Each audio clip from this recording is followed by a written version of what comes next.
Dear students, स्वागत है आपका मेकेडीजी के इस प्लेटफॉर्म पे। बच्चों, आज का जो क्वेश्चन है वो लिटरली बहुत शानदार क्वेश्चन है, क्योंकि इस पर्टिकुलर क्वेश्चन में आज कुछ एक दो ऐसे कंसेप्ट होंगे जो आपको जानने को मिलेंगे और आपको बहुत मजा आने वाला है लिटरली। ठीक है, तो चलिए देखते हैं। ये जो क्वेश्चन है बेटा गेट 2021 का क्वेश्चन है और बहुत प्यारा क्वेश्चन है। ठीक है, चलिए देखते हैं क्या है question. Super heated steam eight 1500 kilo pascal. ठीक है, सुपर हीटेड स्टीम आपके पास है, प्रेशर कितना है 1500 किलो पास्कल है। ठीक है, has a specific volume of 2.75 metre cube per kilo mole and compressibility factor Z equal to 0.95।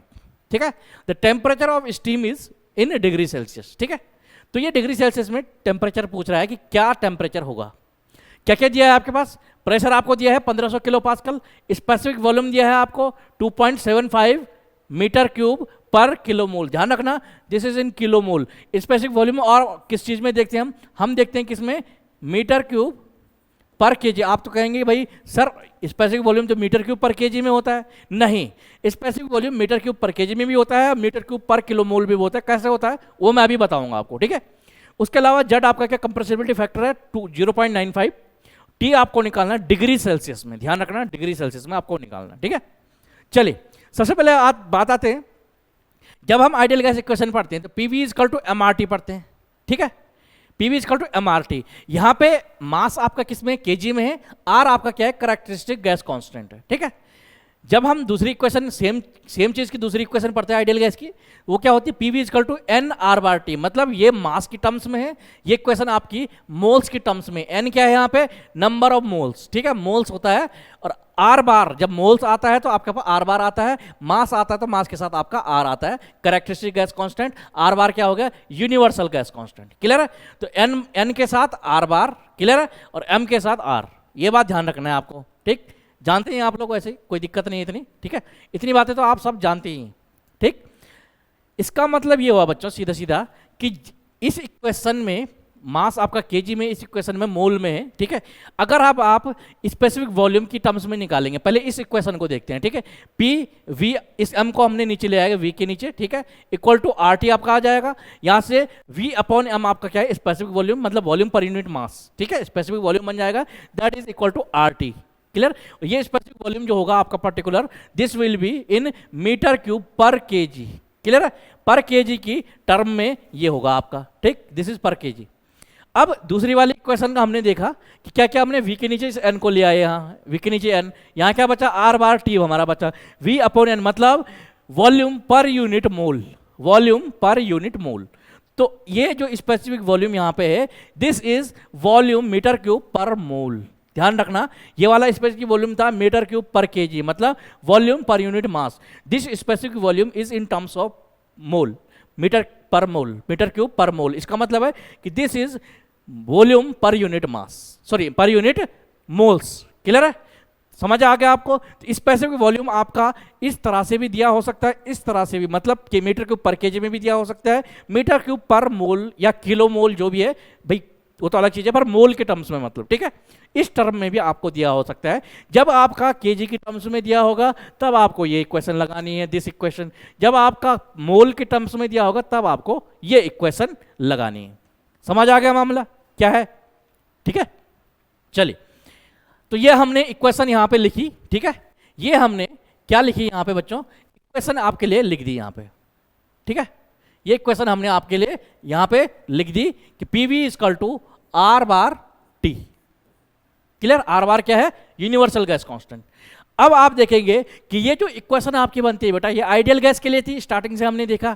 और आइडियल गैस के लिए एक्चुअली जेड की वैल्यू जो है 1 होती है, कंप्रेसिबिलिटी फैक्टर की वैल्यू 1 होती है। लेकिन अगर ये आइडियल गैस नहीं है, कुछ और आइडियल गैस के अलावा जो भी है, तो उसके लिए क्या आता है बेटा, यहाँ पे जेड टर्म आता है। एक्चुअली अगर आइडियल गैस की बात है तब भी आप इस जेड टर्म को ले सकते हैं, लेकिन क्योंकि जेड की वैल्यू 1 होती है आइडियल गैस के लिए, इसलिए simply PV equal to R bar T बनता है। क्लियर, अदरवाइज अगर जेड की आपके पास कुछ वैल्यू दी गई है तब आप यहां पे जेड आर बार टी लिखते हैं।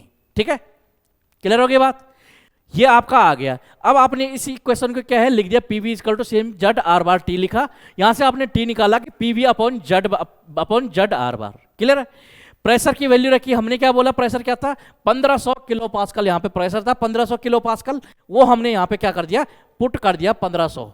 ठीक है, हमने किलो पास्कल में ही रखा, अभी हमने चेंज नहीं किया। ठीक है, हो सकता है हमें पास्कल में चेंज करने की जरूरत पड़े, लेकिन अभी हमने नहीं किया। ठीक है, यूनिट के साथ हमने लिख दिया। उसके बाद क्या था भाई, उसके बाद है स्पेसिफिक वॉल्यूम। स्पेसिफिक वॉल्यूम क्या है, मीटर क्यूब पर किलो मोल। ठीक है, तो हमने यहाँ पे रख दिया 2.75 मीटर क्यूब पर किलो मोल। अब हमने यहाँ पे एक चीज देखी कि ये किलो पास्कल में है, ये पर किलो मोल में, तो किलो से आपका किलो कैंसिल हो गया, तो इसका मतलब है इस किलो पास्कल को आपको पास्कल में चेंज करने की जरूरत नहीं पड़ेगी। क्लियर होगी बात, समझ गए ना, ये किलो से किलो आपका कैंसिल आउट हो गया, ये मीटर क्यूब पर मोल में मिल गया आपको, ये पास्कल में मिल गया। क्लियर, अपॉन में था जड आर बार, जड की वैल्यू थी 0.95, आर बार क्या होता है बेटा 8.314 जूल पर मोल केल्विन। ठीक है, इसके अलावा आर को हम आप दो तरह से आर को लिख सकते हैं, बता देता हूं आपको, कंफ्यूज नहीं होना है। आर को आप दो तरीके से लिख सकते हैं, आर बार को क्या, एक तो आप लिख सकते हैं 8.314, ठीक है, वैल्यूज दोनों में सेम है। इसमें आप क्या लिख सकते हैं, यूनिट लिख सकते हैं आप, कि या तो आप लिख सकते हैं जूल पर मोल केल्विन कैपिटल की, ठीक है, या आप लिख सकते हैं किलो जूल पर किलो मोल केल्विन। क्लियर, तो यहां पे अगर आपका किलो है, किलो जूल है, तो यहां पे किलो मोल है। ठीक है, किलो का किलो कैंसिल आउट, तो आप जूल पर मोल केल्विन लिखें या किलो जूल पर किलो मोल केल्विन लिखें, एक ही बात है। ठीक है, तो ये आपका आ गया इतना जूल पर मोल केल्विन। ठीक है, कोई दिक्कत नहीं है।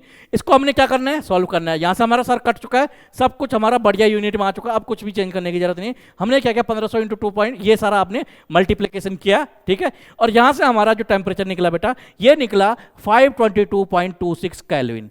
अब ध्यान रखना है, जैसे ये आंसर आया आपको नहीं देखना है, आपको क्या करना है, क्योंकि उसने क्लियरली पूछा हुआ था कि आपको क्या है डिग्री सेल्सियस में बताना है। ठीक, ये डिग्री सेल्सियस में क्यों नहीं आया, क्योंकि यहां पे आपको केल्विन दिख रहा है, दिस इज केल्विन, क्या है केल्विन। ठीक है, क्योंकि केल्विन क्या है, एब्सोल्यूट स्केल होता है आपका केल्विन। ठीक है, स्टैंडर्ड जो स्केल है वो आपका केल्विन ही होता है, इसलिए जो भी हम एसआई यूनिट केल्विन होती है टेम्परेचर की, तो ये जो भी कैलकुलेशन होगी वहां से जो आपको टेम्परेचर निकलेगा वो केल्विन में निकलेगा, उसमें से 273 माइनस कर देंगे तो आपका डिग्री सेल्सियस में आ जाएगा, और this will be your answer 249.26, यहां पे पॉइंट है। ठीक है, 249.26 डिग्री सेल्सियस आपका आंसर आ जाएगा। ठीक है, बस इंपॉर्टेंट जो बात थी यहां पे वो यही थी बेटा, कि क्या था यहां पे, ये आपका मीटर क्यूब पर किलो मोल में दिया हुआ था, ना कि मीटर क्यूब पर केजी में। ठीक है, दूसरी बात ये थी कि क्योंकि मोल में नहीं था, किलो मोल में था, तो इस किलो से ये किलो पास्कल का किलो हमने कैंसिल आउट कर दिया है। क्लियर, तो इस तरह से आपको ये सारे क्वेश्चन अप्रोच करने हैं। अगर यहाँ पे जट की वैल्यू 1 है, इसका मतलब है आइडियल गैस, तब आएगा PV equal to R bar T. अगर जट की कोई वैल्यू दी है तो आएगा PV equal to Z R bar T. Clear है, समझ गया आप, तो ये है आर बार। अब ये मैं सोचिए 8.314 है भाई, ये तो पता नहीं किस में होगा, तो भाई ये जूल पर मोल केल्विन में भी वैल्यू इतनी आती है, किलो जूल पर किलो मोल केल्विन में भी इतनी आती है, क्योंकि ऊपर नीचे दोनों जगह किलो हो गए, तो किलो से किलो कैंसिल आउट। ठीक, तो ये आपका आ गया 249.26 डिग्री सेल्सियस। तो यहां पे जो आपका आंसर मैच कर रहा है बच्चों, वो आपका है 249।